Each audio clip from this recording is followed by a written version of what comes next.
రాజశేఖర రెడ్డి గారు కానీ లేకపోతే ఈయన బతికేంటండి అసలు? ఈయన అసలు వార్డు మెంబర్ గానే గెలగలడా? డిప్యూటీ సీఎం పవన్ కళ్యాణ్ గారికి ఈరోజు జగన్మోహన్ రెడ్డి గారు ఒక కామెంట్ చేశారు, ఎమ్మెల్యేకి తక్కువ కార్పొరేటర్కి ఎక్కువ అని చెప్పేసి. దీన్ని మీరు ఎలా చూస్తారు? జనాలందరూ నవ్వుతున్నారండి. అసలు ఆ మీడియా సమావేశం చూసారా? ఆ మీడియాలో అడిగిన క్వశ్చన్ కి ఆన్సర్ మర్యాదగా ఇంకోటి ఏదని చెప్పొచ్చు. ఎందుకంటే ప్రజలకు ఏం చేయలేక ఎక్కడో 11 సీట్లు వచ్చి ఎక్కడో బెంగళూరు ప్యాలెస్ లో దాక్కుంటే అలాంటి పరిస్థితుల్లో ఉన్న పరిస్థితి మెంటల్ కండిషన్ ఎలా ఉంటది అంటే ఇలాంటి మాటలే వస్తాయి. వీళ్ళ నాన్న బొమ్మ చూపించకపోతే, వీళ్ళ నాన్నగాని లేకపోతే, ఎవరైతే స్వర్గీయ రాజశేఖర రెడ్డి గారు కానీ లేకపోతే ఈయన బతికేంటండి అసలు? ఈయన అసలు వార్డు మెంబర్ గానే గెలగలడా? ఎమ్మెల్యే సంగతి వదిలేయండి, ఎమ్మెల్యే ఎలా గెలిచాడు? వాళ్ళ నాన్నగారి సింపతిని వాడుకొని, వాళ్ళ నాన్నగారు చనిపోయిన తర్వాత ఒక 600 మంది చనిపోయారు, వాళ్ళ నాన్నగారి తాలూకా దీని మీద చనిపోయారు అని చెప్పి ఓదార్పు యాత్రలను చేసుకొని ఒక కోడికత్తి డ్రామాలని రకరకాల డ్రామాలన్నీ వేసుకొని ప్రజల్ని మభ్యపెట్టి రకరకాల పథకాలని ఇవన్నీ చెప్పి అన్ని ఇవి చేస్తామని ప్రజల్లో ఒక ఆశలను కల్పించుకొని ఏదో రకంగా గెలిచాడు. ఓన్లీ గెలిచింది వాళ్ళ నాన్న తాలూకు బొమ్మ చూపించుకునే. ఆ ఎలక్షన్స్ అయిపోయి వాళ్ళ నాన్న బొమ్మ కూడా తీసి పక్కన పెట్టేశారులేండి. అలాంటి పర్సన్ ఒక ఎమ్మెల్యేగా గెలిచిన తర్వాత ఏ రోజైనా ప్రజల సమస్యల గురించి పట్టించుకున్నాడా? ప్రజల కోసం ఏదైనా చేద్దామన్న ఆలోచనతున్నాడా? ఎంతసేపు కూడా ఆ లెక్కల మీద వచ్చిన డబ్బులో, లేకపోతే ల్యాండ్ మీద వచ్చిన డబ్బులో, లేకపోతే ఇసుక మీద వచ్చిన డబ్బులో నైట్ అయ్యేసరికి ఆ తాడేపల్లి ప్యాలెస్ లో కూర్చొని అన్ని లెక్క పెట్టుకొని దీని మీద ఎంత వచ్చింది, దీని మీద ఎంత వచ్చింది, ఇది నీది, ఇది నాది అని వాటాలు వేసుకొని ఇది చెప్పించి ఎమ్మెల్యే అంటే ఏంటండి? ప్రజాప్రతినిధి అంటే ఏంటి? ఎమ్మెల్యే అంటే ప్రజల కోసం రోజు ఉండి ప్రజల్లో తల సమస్యలు తెలుసుకొని అవి క్లియర్ చేసుకొని వెళ్లాల్సిన పని. పవన్ కళ్యాణ్ గారు ఎమ్మెల్యేగా గెలవకపోయినా 5 సంవత్సరాలు ఎమ్మెల్యేగా గెలవకపోయినా 2 స్థానాల్లో ఓడిపోయినా సరే ప్రజల్లో ఉంటూ ప్రజల తాలూకు సమస్యలను తెలుసుకుంటూ ఎప్పటికప్పుడు ప్రతి విషయం మీద ఫైట్ చేస్తూ, అది నాయకుడికి ఉండవలసిన లక్షణం. ఆయనకి ఎమ్మెల్యే అన్నది వెంట్రుకతో సమానం అండి. ఎమ్మెల్యే అన్నది ఇంపార్టెంట్ కాదు. ప్రజల కోసం నేను నిలబడ్డానా లేదా, ప్రజల కోసం పనిచేసానా లేదా, ప్రజలు బంగారు భవిష్యత్తుని ఇవ్వడానికి ఆంధ్రప్రదేశ్ రాష్ట్రాన్ని ఇంకా డెవలప్ చేయడానికి నేను పనిచేస్తున్నానా లేదా, రాత్రి పగల ఆ ఆలోచన అలాగుంటది. ఈయన ఆలోచన ఏముంటది తెలుసండి? ఈయన గొడ్డల పోటు వేసుకుని మా దీన్ని చిన్నాన్ని చంపానా లేదా, లేకపోతే కోడికత్తి డ్రామాలు వేసుకొని నేను ఈరోజు ఎమ్మెల్యేగా గెలిచానా లేదా, 175 స్థానాలు ఉన్నా దీనికి వైనాట్ 175 అన్నాడు కదా, 175 ప్రజలు ఇచ్చారు కదండి తీర్పు. 11 స్థానాలు కూర్చోబెట్టారు. నెక్స్ట్ ఎలక్షన్స్ లోని నీ ఒక స్థానం కూడా గెలవు నువ్వు ఈ విధంగా బిహేవ్ చేస్తే. ఎందుకంటే మీ ఫ్యామిలీ మెంబర్స్, మీ అమ్మగారు, మీ చెల్లె చెప్తున్నారు నీ మెంటల్ కండిషన్ బాగోలేదని. ప్రజలకు కూడా ఒక ఆలోచన వచ్చింది. లేకపోతే నీకు అడుగుతున్న క్వశ్చన్ ఏంటి, ఆ క్వశ్చన్ అడిగిన దానికి ఆన్సర్ కూడా తిన్న చెప్పకుండా లేచిపోయి వెళ్ళిపోతున్నావు నువ్వు మీడియా సమావేశం. మళ్ళీ నెక్స్ట్ క్వశ్చన్ ఏమైనా అడిగేస్తారని భయం అనమాట.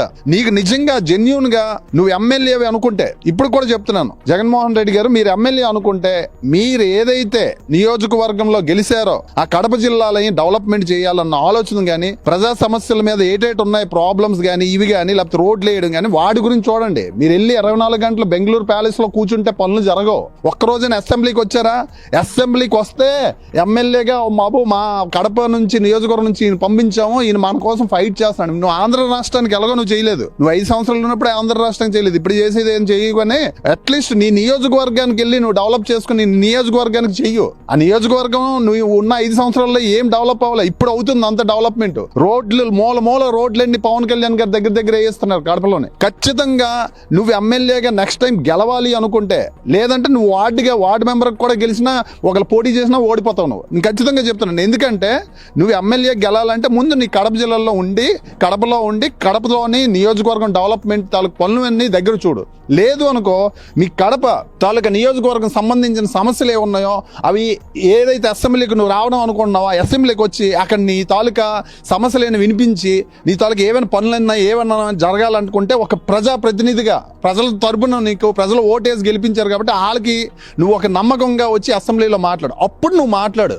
ఈ 3 పెళ్లిళ్ళు అని చెప్పేసి జగన్మోహన్ రెడ్డి గారు ఎన్నో వ్యాఖ్యలు చేశారు. దాన్ని మీరు ఎలా చూస్తారు? ఒక మనిషిని మనం ఫేస్ చేయలేనప్పుడే, అంటే ఆయన నిజాయితీ పరుడు, ఆయన మీద ఒక మచ్చ లేదు, ఒక మచ్చ లేని పర్సన్ ఏ విధంగా మనం టార్గెట్ చేయాలి అన్నప్పుడు ఖచ్చితంగా పర్సనల్ గా వెళ్తారు. అది నీచ రాజకీయం. అది జగన్మోహన్ రెడ్డి చేస్తున్న నీచ రాజకీయం. జగన్మోహన్ రెడ్డి 5 సంవత్సరాలు కూడా చేసింది ఏంటంటే, ఆయన చేసింది ఆ నీచ రాజకీయం కాకన్నా ఆ పర్సనల్ గా ఫ్యామిలీ జోలికి వెళ్ళడం, లేకపోతే ఫ్యామిలీ మెంబర్స్ ని తిట్టించడం, వాళ్ళ వాళ్ళ తల్లిని దూషించడం, ఇవన్నీ చేసిన జగన్మోహన్ రెడ్డి, ఒక జగన్మోహన్ రెడ్డి నోటుతోనే కాదు, జగన్మోహన్ రెడ్డి 3 పెళ్లిళ్ళు 4 పెళ్లిళ్ళని పవన్ కళ్యాణ్ గారు టార్గెట్ చేసింది కాక, అంటే పర్సనల్ గా వెళ్ళాడంటే ఏంటి, ఆయనలోని స్టఫ్ లేదు, ఆయనలో దమ్ము ధైర్యం లేదు. అలాగే అది కాక వాళ్ళ మంత్రులకి, వాళ్ళ ఎమ్మెల్యేలకి, వైఎస్ఆర్సీపీ కార్యకర్తలకు గానీ, కొంతమంది పెయిడ్ యాక్టర్లకు గానీ, పెయిడ్ కొంతమంది ఉన్నారు లేడీస్, వాళ్ళ గురించి నేను మాట్లాడడం కూడా మంచిది కాదు మాకు, ఎందుకంటే అది సంస్కారం అడ్డొస్తుంది.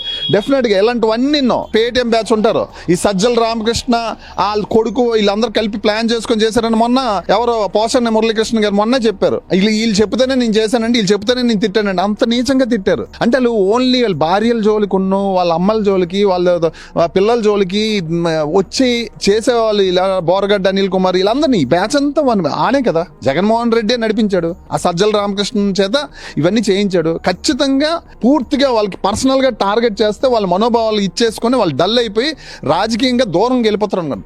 పవన్ కళ్యాణ్ గారు, నువ్వు నాకు ఎంత, నువ్వు నా ఫ్యామిలీకి ఎంత డ్యామేజ్ చేయు, నువ్వు వెయిట్ చేయు, నేను ప్రజల కోసం పని చేయడానికి వచ్చాను, నా ప్రాణం పోయినా, నా కంఠం పోయినా, నా కంఠం మీద కత్తిపెట్టి నువ్వు బెదిరించినా సరే, ఏం చేసినా సరే, నా పర్సనల్గా మా లైఫ్ని, మా పర్సనల్ ఫ్యామిలీని మొత్తం రోడ్డు మీదకి నువ్వు లాగినా సరే నేను ప్రజల కోసమే నిలబడతానని ఈరోజు నిలబడ్డారు, ఈరోజు చేశారు, ఆయన ఫలించింది. డెఫినెట్ గా దీనికి కళ్యాణ్ గారు చేసే ఈ కార్యక్రమం వల్ల ఈరోజు ఆంధ్ర రాష్ట్రం రేపొద్దున ఇండియాలోనే నెంబర్ 1 స్టేట్ గా రాబోతుంది అన్న దాంట్లో ఇదే